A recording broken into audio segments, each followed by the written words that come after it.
as the title would suggest, is a discussion of Muslim influences on the West, and it's not intended to be in any way a discussion of Islam, for which I'm not qualified.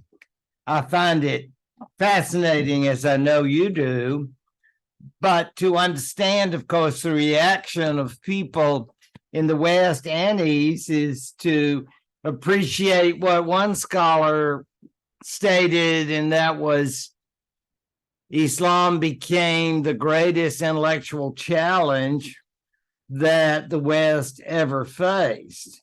And by intellectual challenge, I mean, how could there be a faith that captivating after Christianity? Because, of course, people could understand before, but hardly after, because they, of course, lived in the belief that Christianity was the final and ultimate solution. And we understand that while respecting Christianity, Muhammad and his followers wanted to go a step further, and of course, that was not satisfactory for that group. The map merely shows the growth of Islam through the colors to the beginnings, an area that we know all too well. And then we see where it grows, the light green, and then, of course, the yellow. I thought it was interesting for those who follow such things to see the spellings, because I've got a very old map here. And you notice the spelling of Muhammad's name down here, M-O. And you see down here further the Umayyads with the capital O. Many of us, when we went to school, that would have been the way they did it. And of course, all of this seems to vary depending on the time period, because, of course, the Arabic language will change these particular spellings. What I wanted to show you, though, as we look at the map, is, of course, the Mediterranean Sea, and you see the big three: medieval Europe, which is sort of like the smaller, and then we see between them the Byzantines, Eastern Roman, and then, of course, that Muslim world growing. And then, of course, the Mediterranean Sea, which is their means of economic activity, trade, and all the rest. We just had, and those of you who've sailed it yourselves will appreciate, of course, the significance of the Mediterranean. But back in that day, this is it. No airplanes, right? So you got to understand that, and of course, why that's important to our tale here.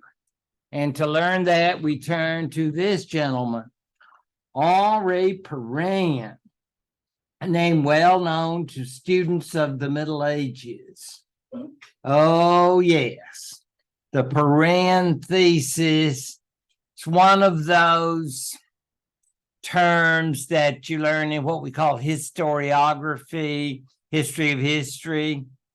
Pirenne was quite an interesting fellow, a Belgian historian, veteran of the Great War, and you can almost tell the period by his goatee and so forth, his appearance.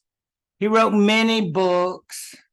He was sort of a historical pioneer in that he did social and economic history, which way back in the 19th, early 20th centuries would have been, I would say more brown gray breaking, because people were much more into, political history, military history, that sort of thing.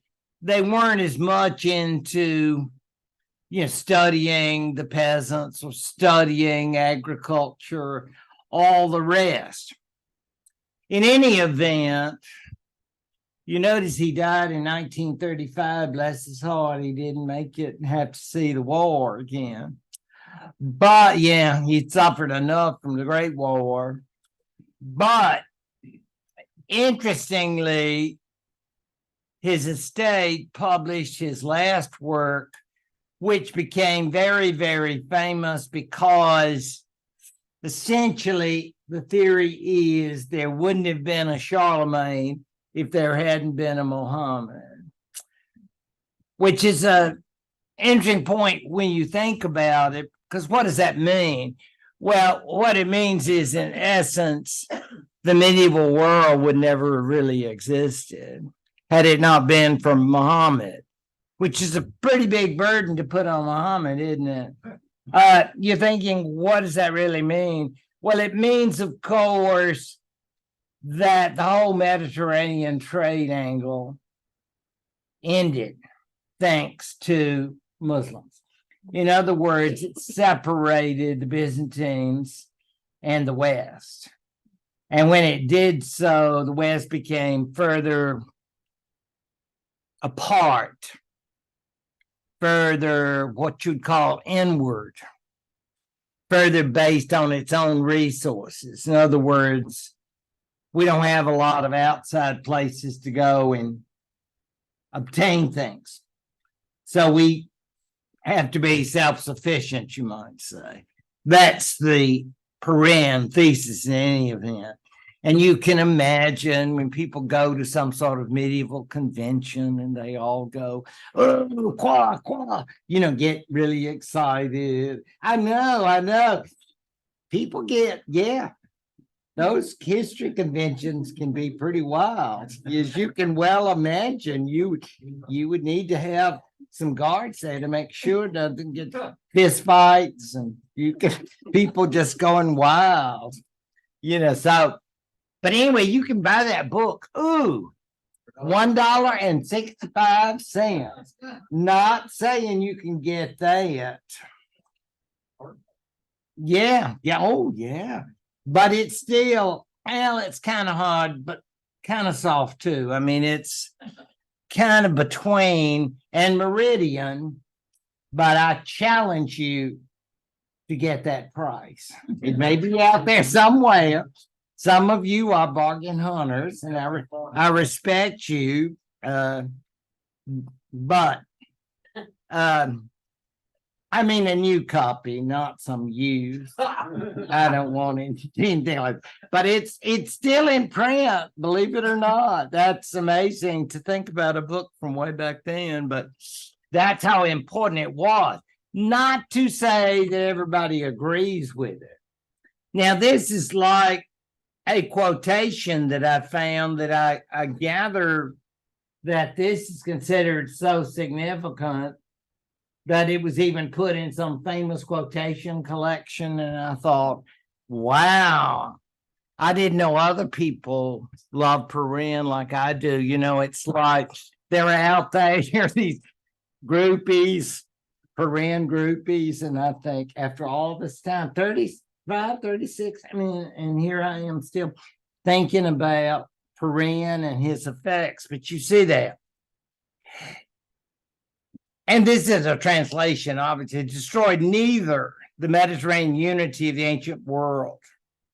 In other words, despite all that had gone on after the Goths and the Franks and whatnot, there was still normal trade between the Byzantines and the West.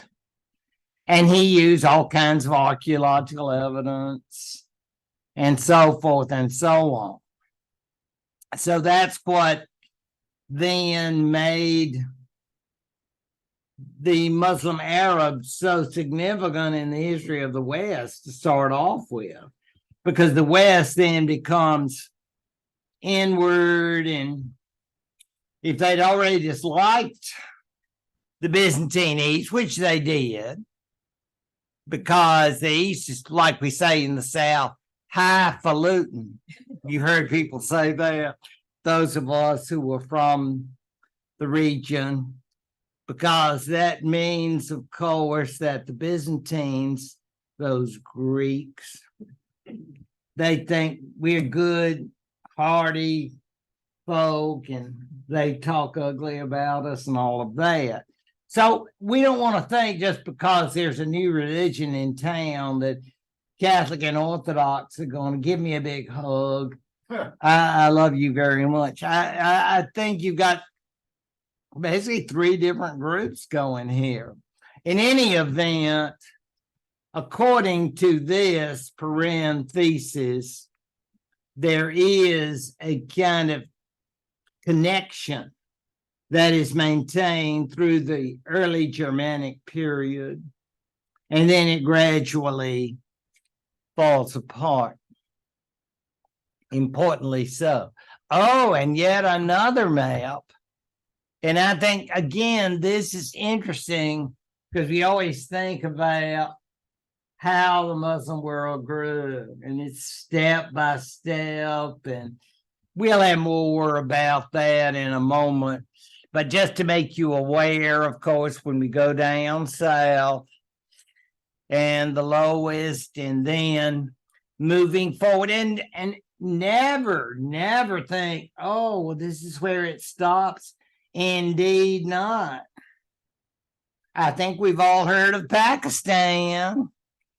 That seems to be seriously Muslim, right? So, yeah. I mean, all of these areas are yet to come. There's more, but as a medievalist, I'm essentially concerned with the areas that would be affected here. There's Spain and Portugal. Let's hear about Iberia very significantly. See, there's some Christian kingdoms way up north. More of that later. So this does not in any way pretend to be complete. It's just in these earlier centuries. But it's to understand, what would I say, breathing down our necks. They're very, very close. They're part of the world. And shoot, when you think about areas of Northern Africa and you think, seems like only yesterday the Vandals were ruling. Yes, I remember those times. And then it seemed like the Byzantines controlled that area. You're right. More points. You just keep going and you're going to make an A. But the idea is that, don't you figure the Muslims got all this when they took over these areas and they were interested in sailing all these nice ships? Yeah. Because, I mean, in other words, we have to understand that the Arabs took over this world are going to become very useful, very significant in using what had been there before. And they're very, very good at it. In words, it's a very large area, as you can see, and there's going to be more. You know how that old expression, wait, there's more. Yeah, we can promise you that past the 7th and 8th centuries. The usual reasons: the military skill of Arabs. The Bedouin tribes had been used by Persians, Byzantines. There used to be a magazine called something like Mercenaries. I used to see people go up at, like books. Yeah, I know. You know what I'm talking about? I would just sort of creep by. I didn't want to appear. I think, what creatures are getting maybe subscriptions or something? But that was, what was it, Men at War or something? Oh, was that it? Thank you. That. Small information, but you may can use this someday. You never know. But the idea is they were available like the Germans had been for the Romans. Shoot, we don't mind killing other Germans. I mean, that's what we do. I mean, they're not part of our group. That's another group. And if the price is right, we are willing to fight. So that is true. They had, we are told, military skills adapted from days when basically Arabs were just there. They were not a major force. In other words, pre-Islamic times. So if that's true, and you think, is that all they did? Well, no. I mean, they were also involved in the merchant business, and they had all kinds of interest that way. But they always bring that out, and now this is going to be made extremely significant for them by their religious belief. In other words, what the Islamic belief will do for Arabs is basically not say, and I always have to correct this for students, it doesn't tell them that they're God's people exactly. It says more like, you are here so that we can increase the world that is following Allah, jihad. So that more or less gives them a purpose, which is not the same thing as just I'm doing this because I'm a mercenary. And I mean, that can be exciting, I guess, to be a mercenary when you think about that. People, you're just waiting for a check. I mean, is that really exciting? No. You want to be into it. You want to be it's like all of us. I mean, I think it just takes more than just saying, all I'm here for is my retirement or something like that. Come on. You want to get excited about work, your job. So that's in my dreams. Yes. But that's what I'm thinking here, that if you pull those two together, that it can be very significant. Because before that, I mean, shoot, they would fight each other and all of that. And now, far more than Germans who had been Christianized, these folks were serious about fighting, and not fighting necessarily just to fight, but fight to expand the holdings that followed their faith. Now, the next point is, of course, the constant wars. Part of it we can blame on Justinian. You remember him, Justinian Theodora.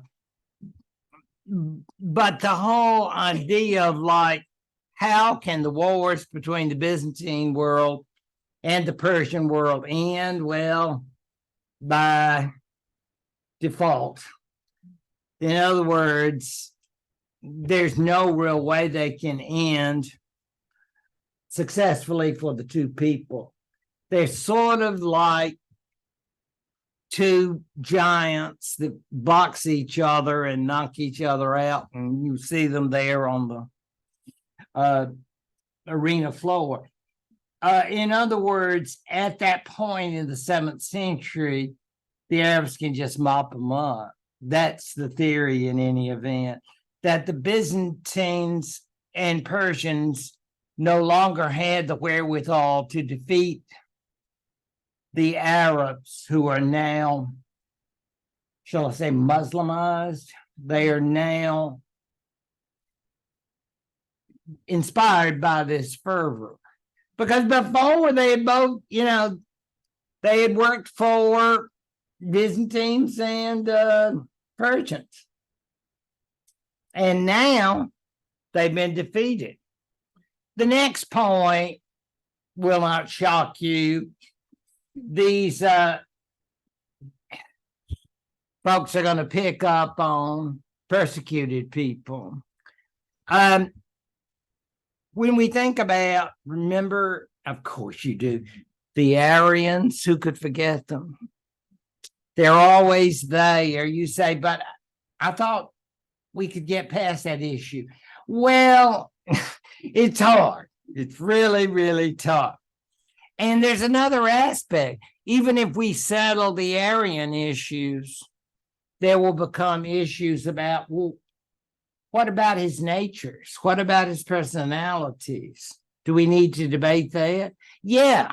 Go to theology class and see if they can give all that a rest. I think not. You may move on to another aspect, but in philosophy class, it can go on and on. Yeah, and they didn't have coffee. Again, I remind you. So the idea is then that the emperor, the Byzantine emperor, as in Justinian, Heraclius, whoever you have, is supposed to be God's representative on earth. So you think you know more about religion than God Jr. here? Say, that's not good. Yeah. So if that's true, then we have persecution. And the really weird thing, some are called monophysites and all of that. It's like, what's the latest phase? What's the latest craze? Theodora even was sympathetic to one. Remember Theodora died in 548? Yeah, I mean, I don't know if she wanted to disagree with her husband. I guess they discussed it. You know, I'm sorry, hon, but I really kind of like these heretics, good people, you know. And there were a lot of them in Egypt and so forth. And one nature, what monophysites mean. So what does it mean? Well, they get tired of getting kicked around by the government. And what is the government? Orthodox. Yeah. So you say, well, you know, we love Jesus too, but he had a different nature than God the Father. And they say, I see. You want to say that outside? I mean, it's like you really, it's amazing, but that's the truth. And of course, you run out of heretics, we'll always have to deal with the Semitic issue. So that's true. So that's a problem. So we're told that when Arabs took over these territories, they could say, you've had some rough times. And they said, we certainly have. All about Christ's nature, because we think Christ is really very nice. You know, sort of that Aryan, working that Aryan kind of concept, anti-Nicene Creed.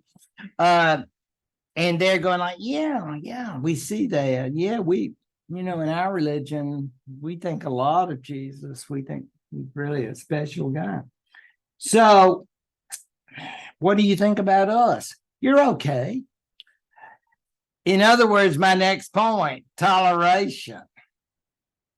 Toleration does not mean acceptance, but it's a heck of a lot better than what we've had before. I mean, you know, I never heard, you know, I have my Aryan meeting and we were all hanging out. We never know what Orthodox cops may start beating on our door. And now you're telling us that we can go on. Yeah, if you want to go to hell, you can certainly help yourself. You go right on. Now, there are certain rules. You need to go over those rules. You'll pay more taxes. You won't have all the civil rights, but no raids and nobody gets hurt. And that's toleration. You say, you know, some of your ideas really sound good. You know what? I'm going to join. So you say, wow, You mean that happens? You better believe it does. Lots of Jewish and Christian heretical people will become Islamic with those kinds of views. And again, we understand that there are many aspects that seem very acceptable for those who are familiar with the Quran and what Islam preaches, Jesus and one of the prophets and all the rest. So both Jews and Christians are considered people of the book. But I would tell students, now, if you're Hindu, don't you come in here and start saying, what about my toleration? I don't think it's going to work for you. We understand that this is just something that is connected to Jews and Christians in terms of their religious persuasions. And Lord, don't come in and say, well, I'm a pagan. I love idols. What about me? No, we got to stop somewhere. I mean, it's not like we're not in some sort of libertarian paradise. So we need to get past that. No enlightenment. Okay. No deism. I don't want any of that. We understand clearly, however, that if you are the people of the book, you're fine. But all of that is to say, in these places that Muslims dominate and have conquered, that not surprisingly, Muslim population tends to grow. And it grows because now taxes, rights, and all the rest of it. Assimilation, I suppose you would call it, but it's very, very important. Oh, what a cheesy picture, huh? Yeah. But yes, that's even part of historiography, to see the idea of the warriors coming all the way up north to Tours, between Tours and Poitiers, and the idea that they encountered a Frankish army, and of course, we know who's going to win. You Muslim losers, you get back where you came from. And of course, who's our hero? Charles Martel, aka the Hammer. So, what does it mean? Well, you notice that these folks are not going to be reading the Quran anytime soon. Yes, they are Christians. Obviously, I'm being sarcastic because the Battle of Tours has been thought to be exaggerated in significance. Yes, somewhat. How significant it was is simply the Catholic Church, the Western press was able to use this and say, see what happens when losers like that try to do something against a Christian hero like Martel. And more about Charles Martel and his family, the first family of Gaul, I might add. Yes, I'll have more to say about these heroes. But you're saying, well, what happens to these Muslims? Go back home. And they enter the Hall of Shame. Because, yeah, I lost at Tours. Could you imagine if you had to win? I mean, because this is and this was very cheesy in terms of what would be taught in medieval history for generation after generation. Battle of Tours, Battle of Tours. And then we have it illustrated like, yes, you could just see. This was not exactly reality, but however it was an indication that at some point, these people, these Muslim warriors, who had come from way down south had not succeeded. And so we see a decline in terms of if the Quran would then be required reading all over Western Europe. It isn't going to happen now, but that's the 8th century. But I think it's very interesting. You notice the year 732.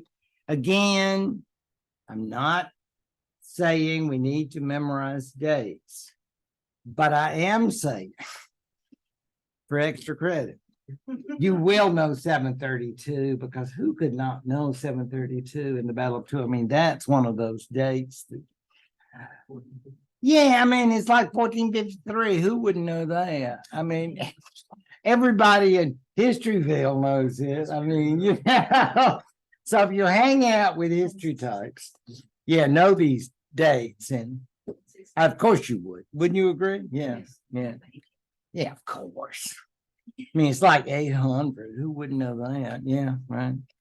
And you wouldn't even get extra credit. You would just be, I'd be proud though. The Abbasids, we always refer to as the height of glory. But again, this is not to say that the early periods weren't significant, but it's so important because, well, I think because of the founding of Baghdad. And a lot of us, you know, think about Baghdad and we think about the Iraq War and all the rest of it, but we don't understand sometimes. I remember when you would listen to, or I would listen to reports, and they would mention, of course, how near Babylon is to Baghdad. And I don't know how many of us, meaning me, knew about the geography over there and where it was in terms of the Tigris and Euphrates and all the rest. But at that time, Baghdad was a newish place. The Abbasids were caliphs, and yes, they were Arabs. And they decided, for reasons of their own, that this would be a good place for their capital to be. They were leaders. Does it mean that everybody decided, yeah, we want to be part of your I know, some heavy sarcasm. Yes, you understand that. That some said, well, maybe not, because we've got some bad feelings towards you. You hurt our family. Yeah, there were some issues of murder and destruction and so forth. So we'll get into that. But we did, you notice all that area, and there's Basra, and how much did some of us hear all that in the day? All of that would be ruled.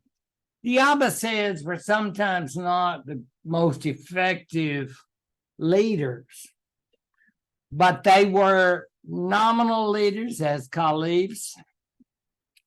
And I think they had a nice time.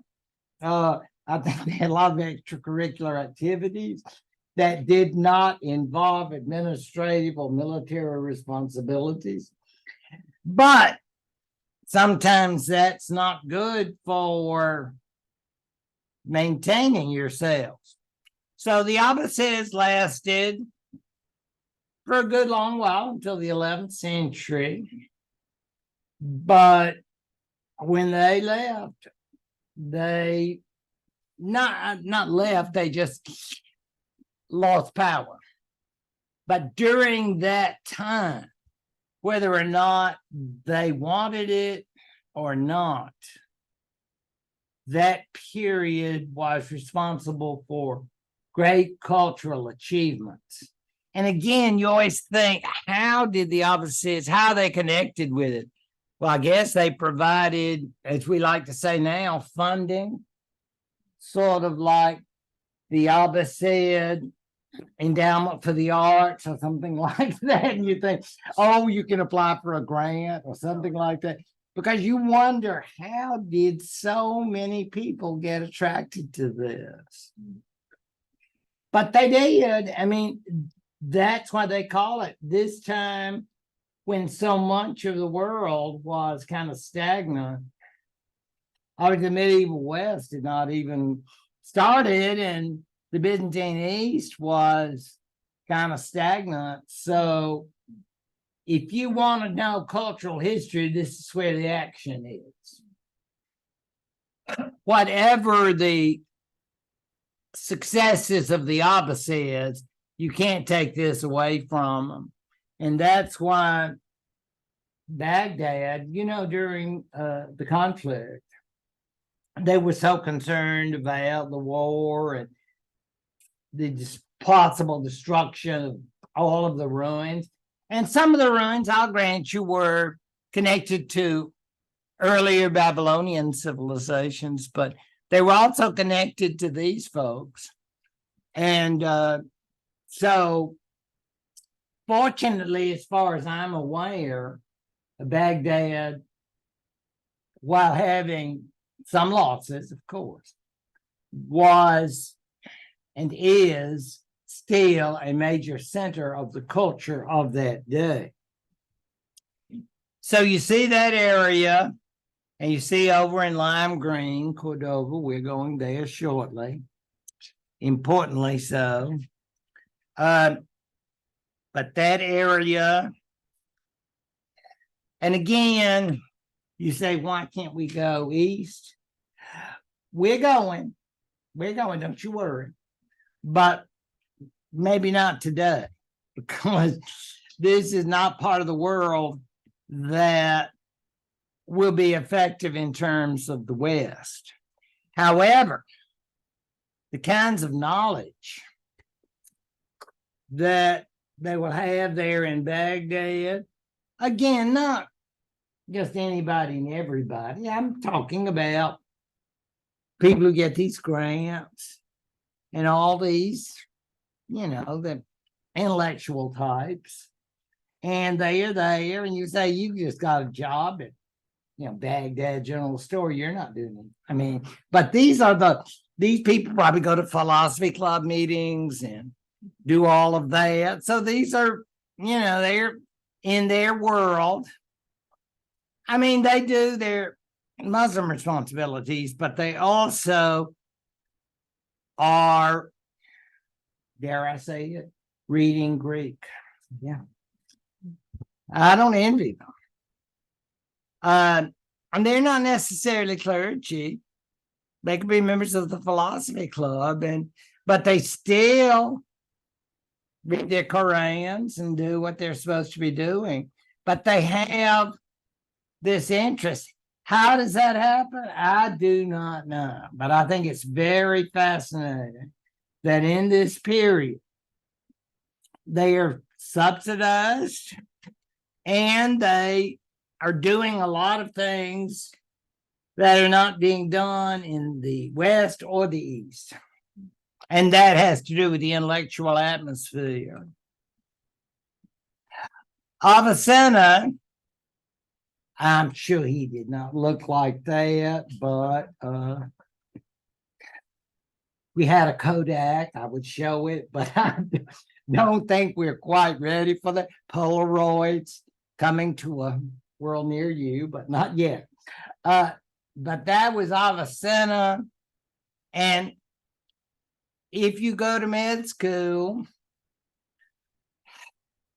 I guess they'll talk about him. I mean, wouldn't you mention Hippocrates? I mean, history of medicine. Don't you think everybody who's going to med school would want to have a class like that? I know they want to have a class about HMOs or insurance, but I would think they would want to have the history of medicine. No, I worry about this sometimes because scholars like this and the use of philosophy and medicine, but they're not going to go in the lab and do experiments. We're not ready for that. but we're definitely ready for hanging out with the medicine club and talking about the various parts of the body. So Avicenna would have been, you notice his dates there, would have been one of these scholars that would have passed on the knowledge of classical Greek and Roman, for that matter, scholarship to the West. And the reason being that I guess Westerners did not have the wherewithal to study it themselves. So they got it from these Arabic sources, which I think is very interesting indeed. But again, we're not ready for any kind of cuts or lab work or white coats, none of that. That will come to another class, not this one. But we do love to get together with medical philosophy crowds and see what they have to say, which could be interesting. I'd certainly prefer it to an anatomy class because I don't want to see body. Yeah, except on television in my murder stories. Yeah, love those. Yes, when they have those, but I wouldn't want to do it. But I'm just saying. But that would be very interesting. And again, he's in that opposite period and probably working away and getting these grants from the Baghdad Medical Association or something and learning, you just keep wondering how these people, because I'm not thinking everybody's going to Avicenna and say, oh, I'm not feeling this well, doc. I'm going to do it, and you give me something to help me with my pain. I doubt that. I think he's very much the sort of intellectual, but someone who took advantage of all that had been done before it, a la Hippocrates, Galen, and others that we know of who were in the medical history. You say, oh, the Turks. I always like to say, now the Turks and the Arabs, they all may follow except the Quran, but that doesn't mean they love each other. That's been a tough relationship. We can love you, but not like you. I hate that, but that happens. And this is what happened here. Remember, I told you those opposites sometimes party too much. This is what happens. This area would come under the control of people who are called Seljuk Turks. And you say, oh, I know about them. I know about the Great War. And no, those are Ottoman Turks. We know those. They are kissing cousins, as we like to say in the South. They are not the same Turks, but they can come for Thanksgiving. It's like they are a different breed. But all of these people, it's interesting how they come in and take Baghdad and all those areas. And those opposites are saying, hi, y'all, it's good to have you. And we just want to get along. And so basically the Seljuk Turks coming into Baghdad and all those territories are going to say, okay, we can work that out. What is this religion called? Islam? Maybe we can work with you on that.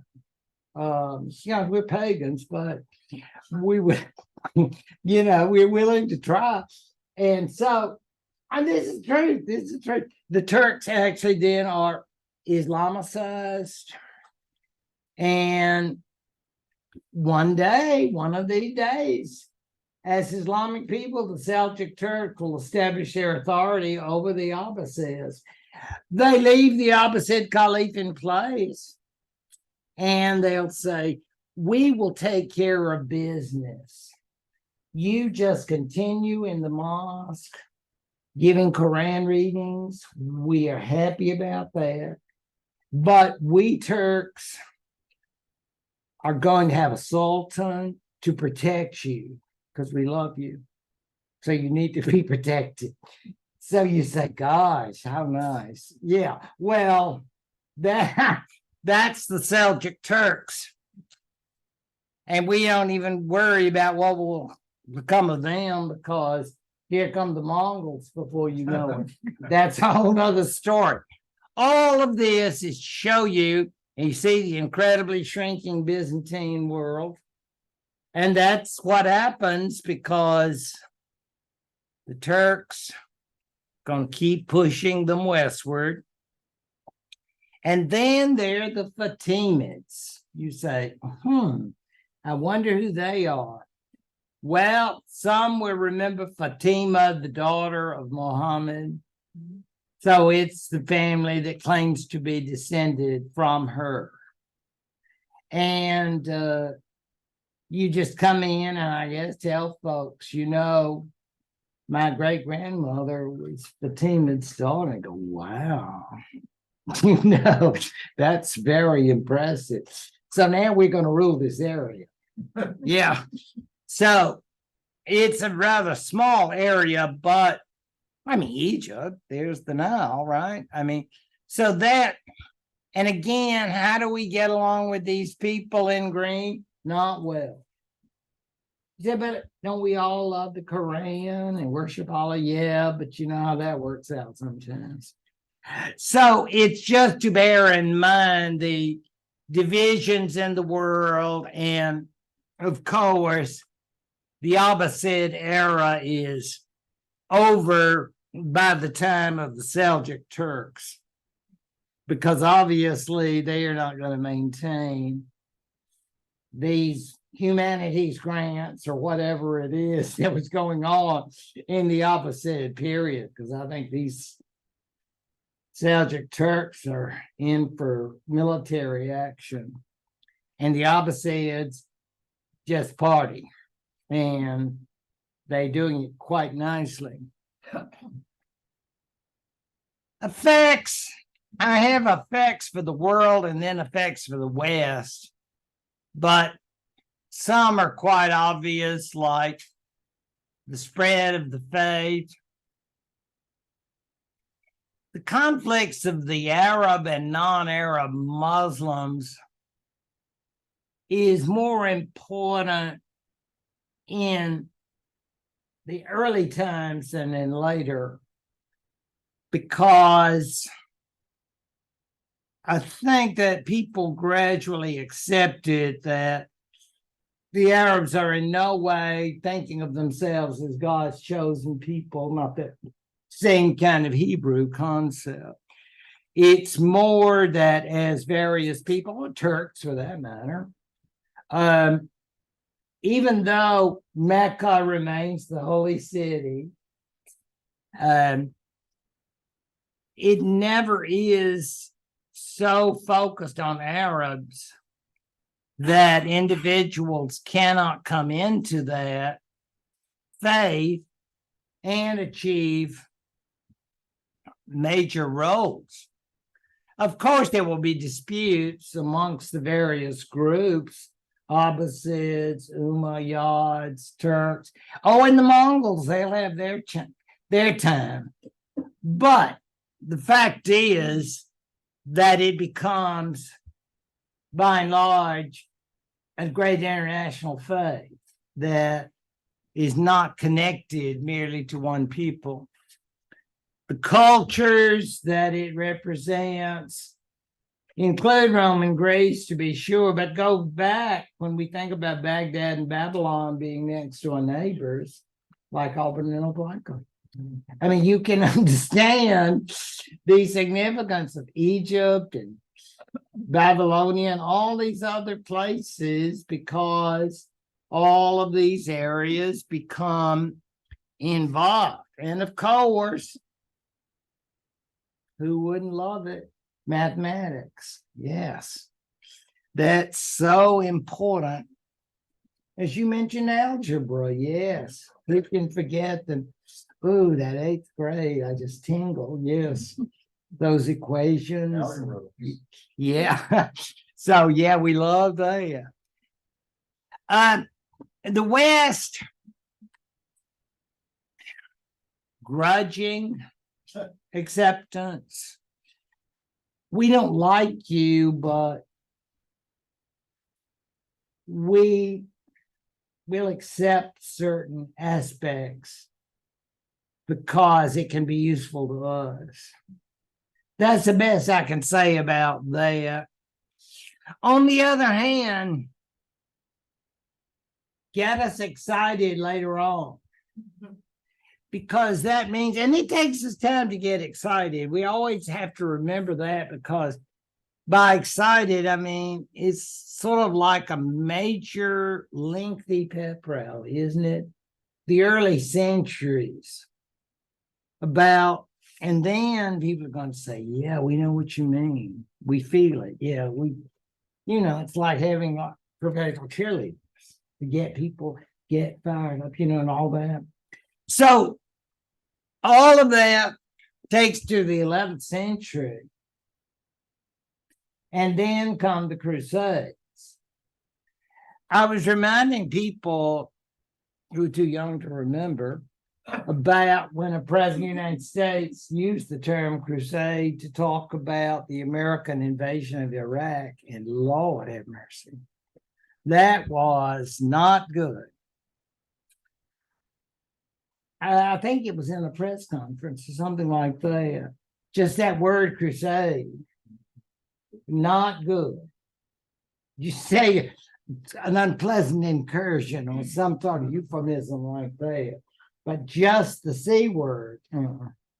So all of that comes not now, not with the period we're concerned with, but later when the Christian self-consciousness in the West achieves that level.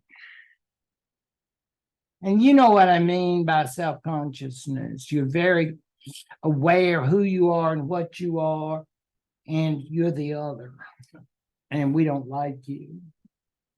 In fact, we loathe you, detest, abhor. I can think of, I'm not Roger, but I have a collection of synonyms useful at this time. So yeah, that would be the Crusades. Oh yes, there will be many crusades in the past. Some of you will know about that of Charlemagne. But in this particular case, I would suggest that Islam almost helps those Westerners define themselves. Now, of course, the Byzantines do too, in a way. But there's a very complicated relationship among those three, if you think about it, because we don't like the Orthodox either, but at least they're Christians. And these horrible Muslims are even worse than you are. I mean, we don't like you either. But in order of people not to like, you're number one. Yeah. I mean, it's amazing, isn't it? But if you stop and think about it, I think perhaps I'm correct. And again, the idea of why does God allow this to happen? I don't think they're so much worried about Buddhism or Confucianism or any. I don't think it's the world religion survey. The medieval West is very conscious, however, of Islam and what it signifies. Now, they, in some of their works, will tend to satirize it or ridicule it, obviously. But this won't lead to crusades. Crusades come about because of that feeling of passion and hatred. And that will be very significant. And we'll get to that. Now, I present to you my special feature. My special feature comes about because those of you know me will not be surprised. One of my favorite popes. Yes, popes, I can tie them in anytime, any issue. You just come up with a subject, I can find a pope to suit your needs. I am all about popes. I should have done popes, but I wouldn't have had any first lady. Well, not G-rated first ladies, but basically this subject of Cordova and that area is a fascinating one. I think you will agree. Some of you have been down in this part of the world and seen, oh, you have. It's very, very beautiful. I think you will agree. And you will understand. I just found this map. I thought it was kind of interesting. And you'll see that much of it will be ruled by what I would call Umayyad rebels. In brief, I could just say the Umayyads had a lovely party, like we like to have parties. And so maybe when they were serving the dessert, ice cream, cake, whatnot, instead of ice cream and cake, they served the Umayyads with daggers. So a lot of Umayyads died during the dessert course. I know, rude, huh? But one escaped. Maybe it'll be on Showtime. I don't know. You let me know. But basically, that particular Umayyad, and that part is true, escaped and set up his own government regime in this particular part, see, Caliphate of Cordova. Some spell it with a B, like Cordova, Alabama. Have you ever heard of Cordova, Alabama? No. Well, you're not going to be tested on name sites in Alabama. So I'm going to let you off with that one. Yeah, never mind that. Cordova, the Andalus, that particular area, very large area, but all in all, very significant for the future. And there is France, beautiful all the way up, as I'm sure Barcelona and all that. But far from me to push Spain on. I'm no Chamber of Commerce representative. It just is a very lovely area to visit. In any event, that area then will be ruled by, shall we say, a survivor of the coup against the Umayyads by the Abbasids. And I mention that because I know you were just dying when I was going through those Abbasids, and I was rattling on about Baghdad and everything. But what about Spain? What about, now you know. The Abbasids never got around to that of the Fatimids. This area will be ruled by the remaining Umayyad.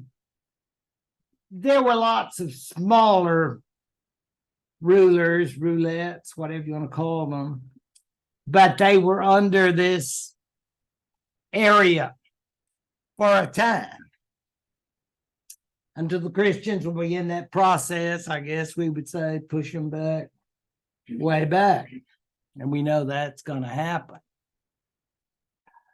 Now, here it is, and many of you probably been there. What an interesting history Cordova has. When you think about the mixture of Christian and Muslim, it's absolutely fascinating.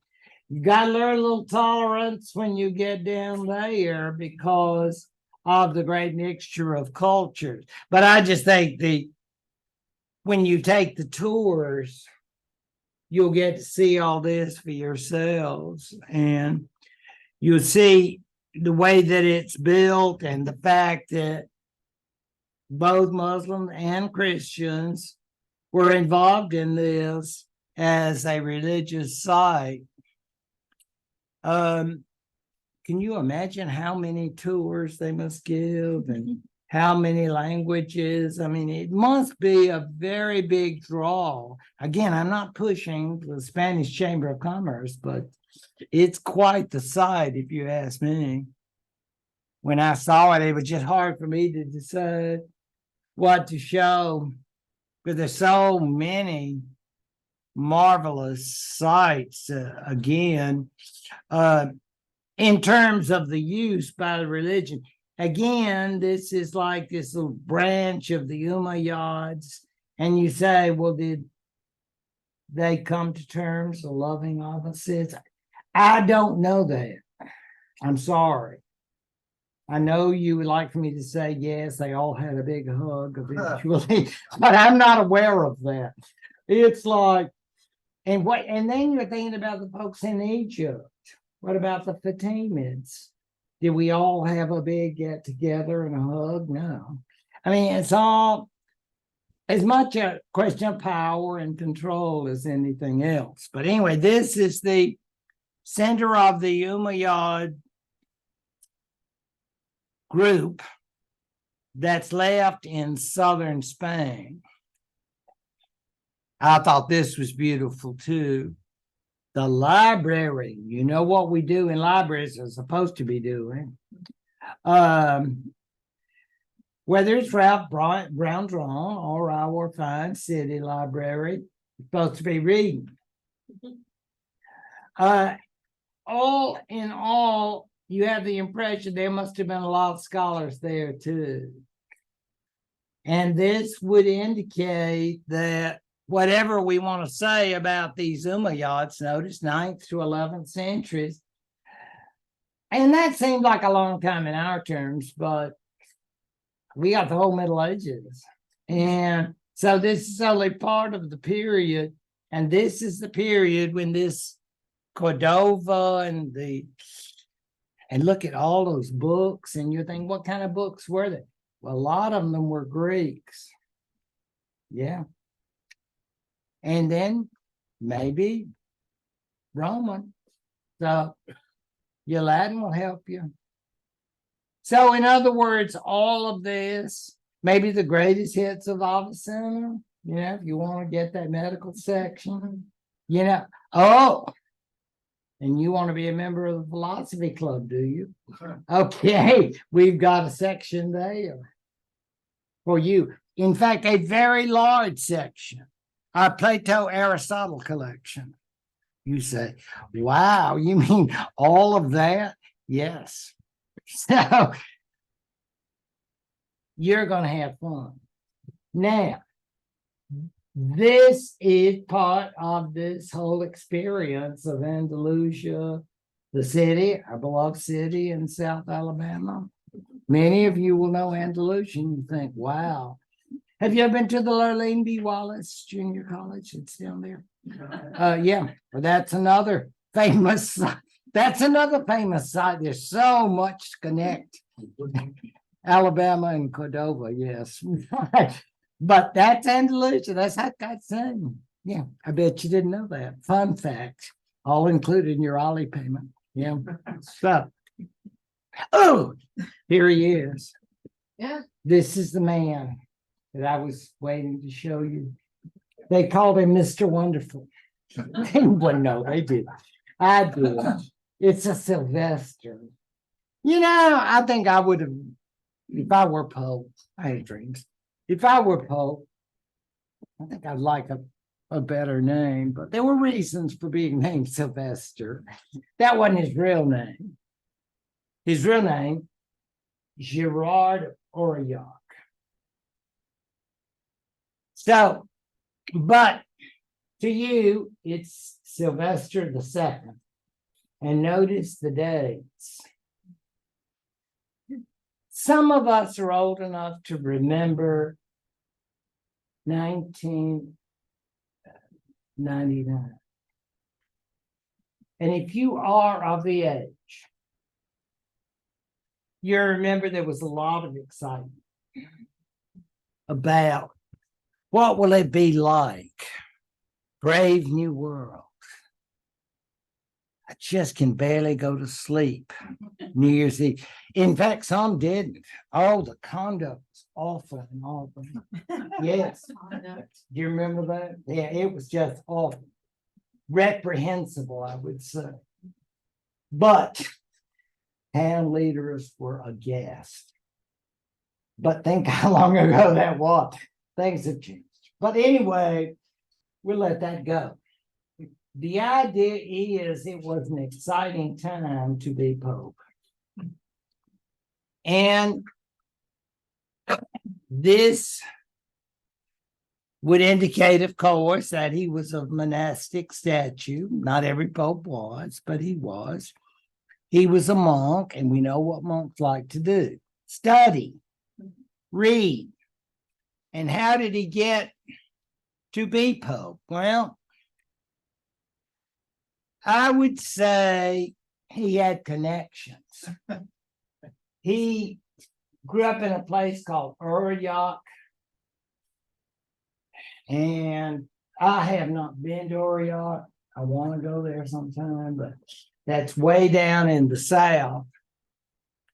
But during his days as a young monk, and he went on to be abbot, so he got down to the area of Andalusia. So it is said. And you know how scholars will debate that, but that he was down there.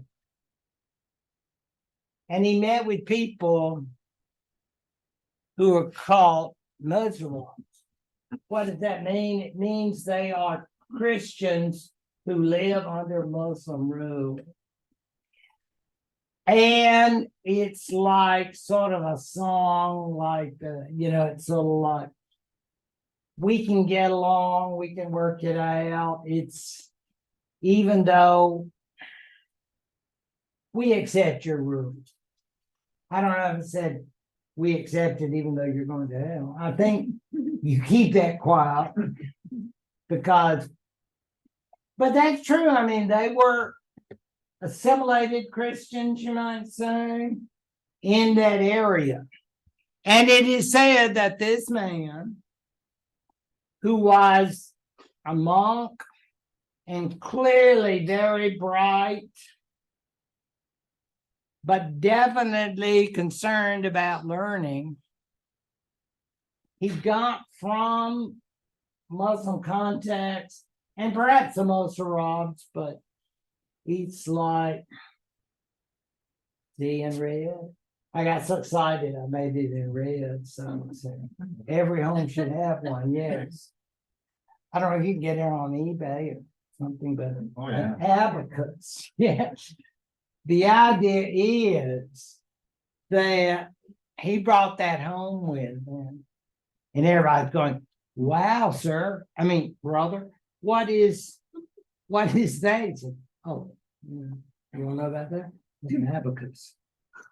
See me work on the abacus. But the idea is that he would help bring it into the West. So it was said, because they had lost contact with it and people were thirsty for knowledge. And the idea is that he is the go-between. Does this make him some sort of Western superstar? Young monk brings in, well, I guess if you're in Monastic Digest, you can become cover boy, because, I mean, let's face it, monasteries are going to be the great center of intellectual life. So if anybody's going to have interest in the abacus, I mean, who wouldn't? I mean, yeah, exactly, because mathematics, and those of you who know people in the religious life will understand their intellectual thirst. I mean, their perspicacity, their concern for algebra, trig, their love of all the learning. So he becomes as Gerbert, a great scholar and a potential source for the first connection with the Muslims. And again, was he connected directly with the Muslims, or is he sort of like go between? And they debate there. Again, if you go to a big history party and people will argue, maybe sometimes not politely. So you might be uncomfortable with that kind of rudeness, but it's like, let it go. Either he was connected to a Muslim learning center or he knew people who were, and that's fine. But no, we got to have another paper session about that. But that, believe it or not, that is debated whether he had those direct Muslim contacts or most of ours. But all of this means he went back, and he's still very young, under 30. And I expect he was ambitious within the monastic world. I mean, I don't think he would have used that word. I'm saying he wants to serve the Lord, and all that. But basically, he came up in this world and he began teaching in these schools and doing scholarly activities, including a subject that fascinates me and one that we will deal in greater detail in the winter: logic. You say, oh my gosh, I'll never forget that. Some of my happiest college memories were in a logic class. I know how you feel. You're going to get all that's due you soon enough in this class. Believe me, it's all going to come back. Karma. Yeah, that's what's going to be. So he is there, philosophy, science, and you say all of this can be done with logic. Well, if Avicenna can do medicine with logic, then what's not going to be done with logic? The whole world is our oyster. Aren't you glad you love logic like you do? Yeah, scary, really. But anyway, that's our Avicenna. I hope he did well. RateMyProfessor.com. Yeah, this great monastic teacher, Gerbert. Oh, look. And look, Midtown. You get a statue. Now, how cool is that? Gosh, I've got to go there. Yeah. Can you imagine the Chamber of Commerce, the tourist attraction? Probably looks a little lame. And that was hurtful. So, look, I know. But you see there, yeah. And look at that, and you think, oh, everybody gathering around in the heart of Aurillac. I mean, yeah, it's like, but that fascinated me, and I was saying, I wonder if all the, what would you call them, Aurillacians, were hanging out there, and I could come up and say, hello, I love pose. I wonder how do you feel about it? What do you think they would say to me? They'd probably say, stay away from me, or I'm like, I'm dumb. I could get in trouble that way, but yeah, the idea is, yeah, very good writing. It actually refers to it as the first French Poe, maybe, but yeah, it's not far from Bordeaux. It's way down south. And again, I think somebody needs to work on the arrangements that we put there. I think that was rather rude, but we'll let that go because I don't think they get as excited about the first French Pope as I do. Just saying. But you spread the word, and maybe that will help me deal with the pain that I'm feeling. Oh, no. That's old devil. Why would the old devil get the Pope? That's a story in and of itself. Gerard of Aurillac became Pope under the German Emperor Otto III. He had been a protege of the Ottos. So he had some German connections. And so when this teenage Otto III, who had actually known him as a teacher, maybe taking math with him, logic, who knows? But he liked him, so it helps you get good credentials with these royals.